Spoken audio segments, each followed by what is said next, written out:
जहां social media खोलिए रंजीता ही रंजीता दिख रही है, रो के वायरल हुई है और बड़ी गरीब परिवार से आती है।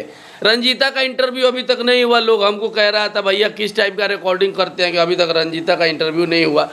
तो करते हैं रंजीता से बात कि रंजीता कैसे वायरल हुई, कब पता चला, कै को मीडिया में इंटरव्यू अभी तक दे चुकी है और क्या फ़ायदा हुआ है ये इंटरव्यू देने से। आखिर वायरल होने से क्या फ़ायदा होता है, 2 दिन के बाद लोग भुला जाता है, आखिर इसका सकारात्मक क्या उपयोग है, हम ये रंजीता से बात करके बताते हैं। हेलो। हाँ भैया। हाँ रंजीता बोल रही हो? हाँ।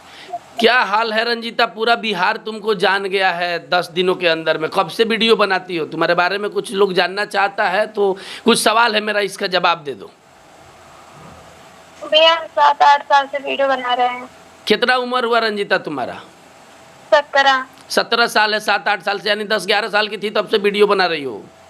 हाँ।